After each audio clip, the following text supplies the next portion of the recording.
This evening, Women Empowerment Initiative launched by WIN and Ministry of Human Services. Stay tuned as we bring you the latest on WIN's mission to empower women through skill training in plumbing, carpentry, and electrical installation, enhancing their employability and fostering entrepreneurship. In other news, skeletal remains discovered in East Kanji Kinfield. Join us as we delve into this startling discovery as investigations are underway to determine the identity of the deceased and the cause of death, shedding light on this mysterious find. Plus, police make breakthrough in theft case in Triumph. Get the latest updates on the significant breakthrough in combating theft with the recovery of multiple suspected stolen items. Residents are urged to remain vigilant and report any suspicious activities to ensure community safety. And GPL initiates major power upgrade project. In a bid to combat persistent power outages plaguing the nation, GPL announces plans to install 3 new generators at its Columbia substation. Finally, diplomatic crisis erupts between Mexico and Ecuador. Tune in as we cover the latest developments in the diplomatic fallout between Mexico and Ecuador. Don't miss these top stories and more.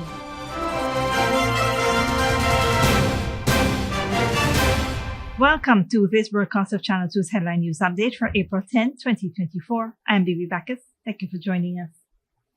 Police and Regional Division 4C made a significant breakthrough in combating theft as they recovered multiple suspected stolen items from a Triumph East Coast Demerara residence. Led by an assistant superintendent, a team of officers conducted a thorough search at a home on Sura Drive, Triumph East Coast Demerara. The operation yielded the discovery of various articles believed to be unlawfully obtained. Among the recovered items were vehicle batteries, solar lights, and a range of electrical tools, water pumps, hand sprayers, and ratchet sets. Several glass cutters and electrical wires were also found. The haul also included several cellular phones. This variety of recovered items underscores the potential impact of criminal activities on our community. All seized items were promptly transported to the Betafo Police Station pending further investigations, and authorities are awaiting proof of ownership to ascertain the rightful owners. Residents are urged to remain vigilant and report any suspicious activities to the authorities to ensure the safety and security of their communities.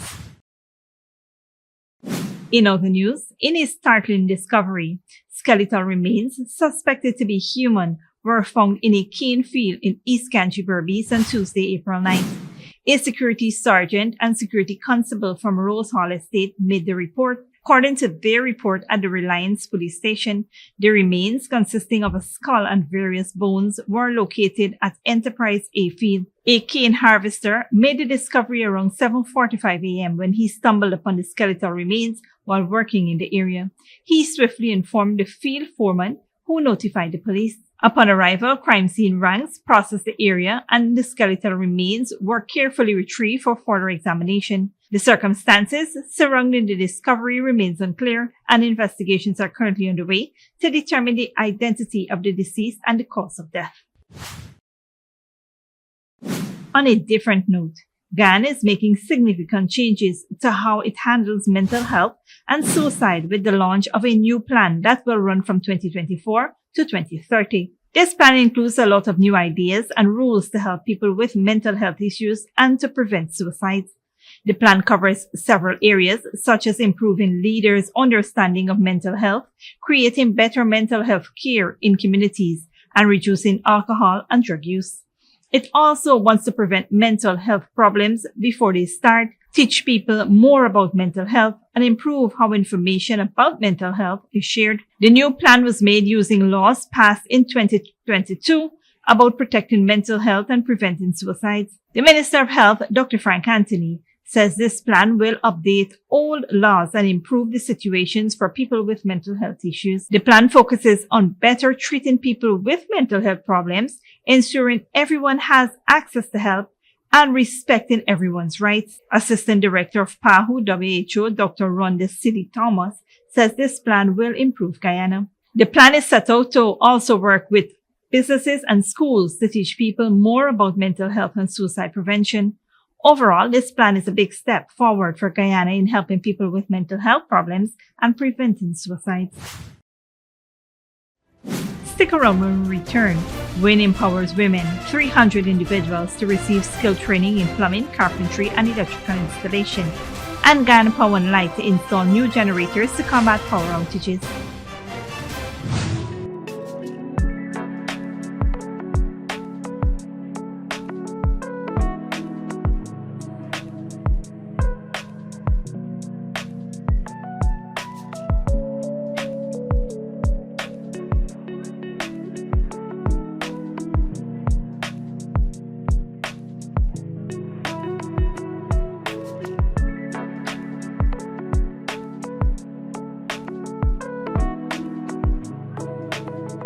This Mother's Day, celebrate in style and give mom the chance to win big. Simply top up with $1,000 or more for a chance to be one of 5 lucky winners of a brand new, fully stocked French door fridge with groceries worth over $550,000 each.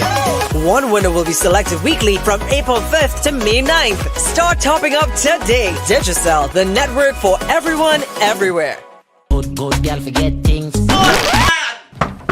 What's the problem, Granny? I want money for borrow for those surgery. I was dancing and I fall and fracture my hip. If you need some quick money, you should check Lender's Jewelry and Pawn Shop. Lender's Jewelry and Pawn Shop, Lot 238 South Road, Border, Georgetown. Get jewelry made to order in just 72 hours. We also accept vehicles. Lender's, best rates, longest payback period. Boys, I get through.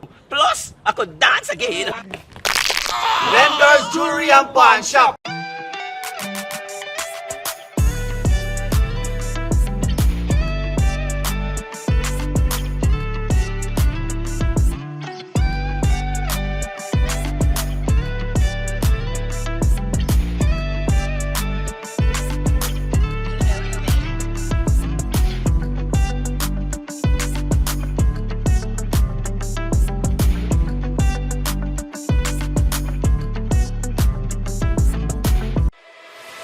Furnishing your home or office has never been easier. Here at Kissoon's, our inventory of locally made and imported furniture, offered at amazing prices, will leave you wanting more. From vinyl, floor rugs and carpets, bedroom, dining and living room sets, mattresses, pillows, office desk, chairs and filing cabinets, outdoor benches and tables. We have a piece of furniture for every room imaginable in your home or office. Check out our flagship store at Industrial Site Rijnveld or one of our branches in New Amsterdam, Port Morant, Riverton and Camp Street. Kissoon's Furniture, furnishing homes for over 50 years.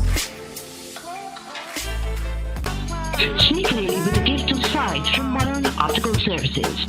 Let our professional team examine and prescribe what's best for your eyes. Current smiles make fashionable faces. See us for a full line of optical services, including brand name and prescription eyewear.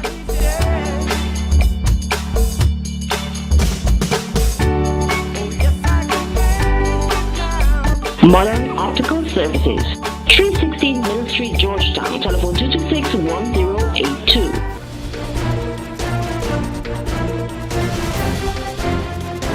Welcome back. Ghana Power and Light is set to install 3 new generators at its Columbia substation as part of a $27 million government-funded project. This is to tackle the recurring issue of power outages affecting the country. This initiative aims to bolster GPL's capacity and contribute 30 megawatts to the national grid. Currently, 14 out of 17 recently bought generators have been installed, and the remaining systems are expected to be operational soon.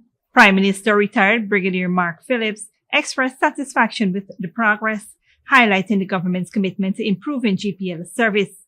Over 40 megawatts have been added to the grid in less than 3 years, and ongoing projects such as the Amila Hydropower Project and the Gas to Energy Project in Wales are expected to further enhance the country's power supply. These investments signify a proactive approach to addressing citizens' concerns and bolstering GPL's operational efficiency.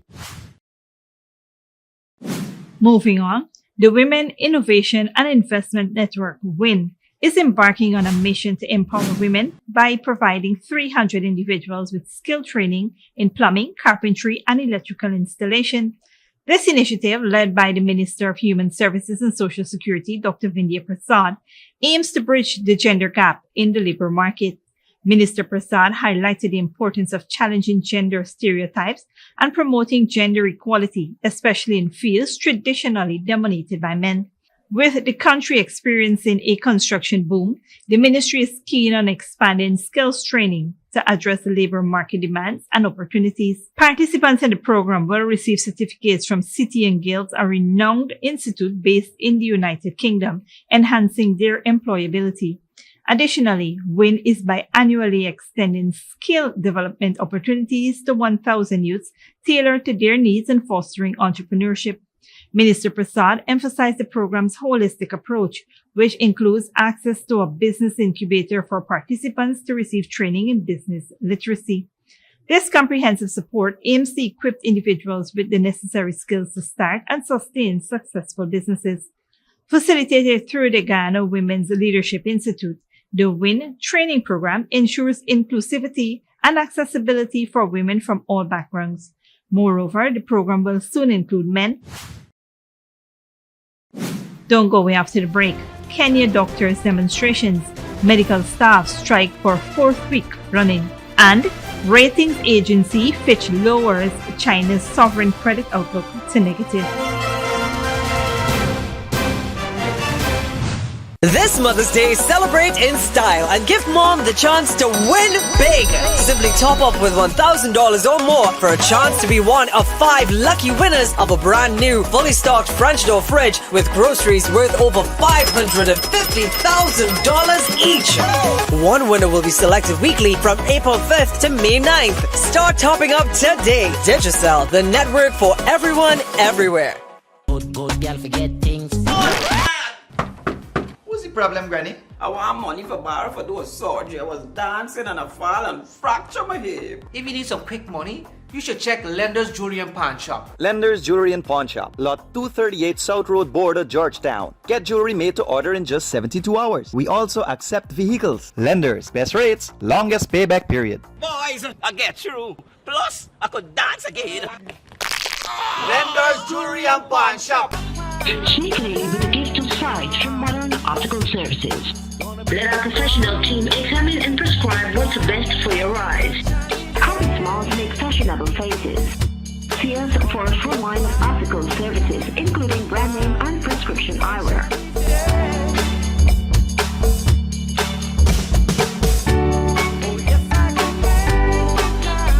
Modern Optical Services, 316 Mill Street, Georgetown. Telephone 226-1082. Furnishing your home or office has never been easier. Here at Kissoon's, our inventory of locally made and imported furniture, offered at amazing prices, will leave you wanting more. From vinyl, floor rugs and carpets, bedroom, dining and living room sets, mattresses, pillows, office desk, chairs and filing cabinets, outdoor benches and tables. We have a piece of furniture for every room imaginable in your home or office. Check out our flagship store at Industrial Site Rijnveld or one of our branches in New Amsterdam, Port Morant, Riverton and Camp Street. Kissoon's Furniture, furnishing homes for over 50 years.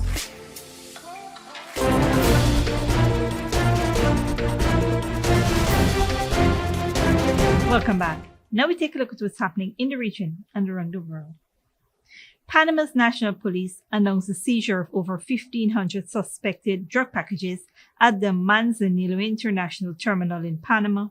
The discovery was made during a container search at the port, with the shipment's intended destination reported as Belgium. No individuals linked to the container were identified and no arrests were made. Authorities stated that investigations will now commence without specifying further details. Mexican President Andres Manuel Lopez Obrador has released a video showing Ecuadorian armed forces entering the embassy of Mexico in Quito. Police stormed the embassy on Friday, arresting former Vice President Jorge Glass on corruption charges. He was seeking asylum since December. The incident led to Mexico withdrawing its diplomatic and breaking off ties with Ecuador. Al Jazeera's John Holman reports. Shocking video of the raid of the Mexican embassy in Quito by Ecuadorian security forces last Friday. Released by Mexico's president, the video is edited and set to music. It shows armed Ecuadorian police climbing over the walls, then forcing their way into the building. They were looking for a wanted man, former Ecuadorian Vice President Jorge Glass, twice convicted of corruption. Mexico had just granted him asylum. They seized and carried him out of the embassy, shoving and knocking the Mexican head of mission Roberto Canseco to the ground as he tried to stop them. President Andrés Manuel López Obrador says that the seizure and the storming of the embassy is against international law. This is about a violation, not just against the sovereignty of our country, but the right of asylum, the right of all countries to protect their embassies. Most of the Latin American region agrees with him. Countries on the left and the right, from Brazil to Argentina, condemned Ecuador's actions, and the Organization of American States, the OAS, began on Tuesday 2 days of meetings to address the incident and the rules for diplomatic relations and asylum.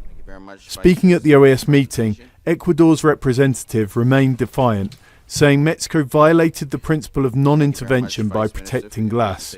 It is not legal to grant asylum to those people who have been convicted or under indictment for crimes or by regular competent courts. We hope that Mexico would comply with these rules when it came to Mr. Glass. And we can see that they did not respect this, and he cannot in any way be considered as a political prisoner. At the White House on Tuesday, the National Security Advisor condemned Ecuador's actions. We've reviewed the security camera footage from the Mexican embassy and believe these actions were wrong. The Ecuadorian government disregarded its obligations under international law as a host state to respect the inviolability of diplomatic missions and jeopardize the foundation of basic diplomatic norms and relationships. Mexico says it's now readying its case to go to the International Court of Justice. John Holman, Al Jazeera, Mexico City. Internationally, medical staff in Kenya are on strike for the fourth week. They're demanding more interns be hired with better pay, but the government says it can't afford any pay increases. Al Jazeera's Katrina Soy reports. It's been nearly a month since government doctors in Kenya went on a nationwide strike. They're demanding better working conditions, including the hiring of more doctors to serve understaffed state hospitals.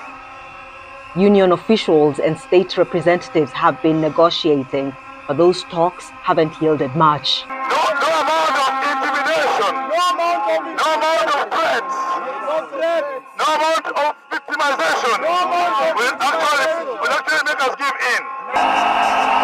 A 2017 strike lasted 100 days. A deal was then reached between doctors and the government, but it has not been fully implemented. The doctors are now at the Ministry of Health. President William Ruto has weighed in on the matter, but he says that there is no money to review the salaries of the doctors, and that's why here there is so much anger. And they say that they will not be intimidated and they will continue with the strike until the terms are met. At the heart of the issue are medical interns who say they have not been given their contract yet. It's not that the government has no money. The government is not broke. It's just an issue of prioritizing agendas. The consequences of the strike for the healthcare system has been devastating. Some hospitals have stopped admitting patients and halted emergency and specialized services that only doctors can provide. John Mwangi is recovering from surgery after he was diagnosed with throat cancer. He needs to start radiation treatment as soon as possible. The two sides should just agree. Poor people like me are the ones suffering. People with money go to private hospitals. I cannot afford those hospitals, so I might as well just die. A solution to this problem is proving ever more elusive. Catherine Soy, Al Jazeera, Nairobi. Finally, Fitch Ratings has downgraded China's sovereign credit outlook to negative, prompting pushbacks from Beijing. The downgrade reflects increasing risk to China's public finance outlook as the country attempts to move away from real estate-led growth, a New York-based rating agency says on Wednesday. China's Ministry of Finance says it was disappointed with the decision. Al Jazeera's Katrina Yu reports. Last month, Chinese President Xi Jinping rolled out the red carpet for American executives visiting Beijing. And in Germany and Denmark, Chinese officials have been hard at work coaxing companies to invest more. The campaign to attract overseas business comes as foreign direct investment, or FDI, shrank by almost 20% in the first 2 months of the year, according to government figures. Many overseas companies are concerned by the struggle to revive spending after the strict lockdowns of the COVID-19 pandemic, tensions with the West, and national security crackdowns on foreign due diligence firms. That obviously is going to contribute to a wider uncertainty amongst foreign businesses and investors about how secure their own operations are within China. The government has downplayed the drop, saying the country remains a good prospect for international business. China's big market is increasingly becoming a big opportunity for the rest of the world. We believe that foreign-funded enterprises that choose to invest in China and develop extensively in China will definitely win in China. Earlier this year, it expanded visa-free entry for several European and Asian nations and announced measures to make it easier for overseas firms to do business here. But some industry players say Beijing needs to do more to even the playing field. I hope that it has become clear now to authorities that there is a real problem now in the way that China is perceived. Not all have lost faith in China's prospects. Some multinational companies, including Apple, continue to rely on Chinese sales. And while investments from Japan and South Korea have plummeted, those from France and the United Kingdom have increased. Beijing is working hard to increase confidence in its slowing economy both abroad and at home. The government says it's transitioning to a higher quality growth model to rely less on cheap exports and more on high-tech development. But many consumers and investors remain uncertain about China's future. Katrina Yu, Al Jazeera, Beijing. This brings us to the end of our regional and global news coverage. Up next is the 3-day weather forecast.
And that's it, TV2 Headline News for this Wednesday evening. As we take our leave, we invite you to follow us on Facebook and YouTube.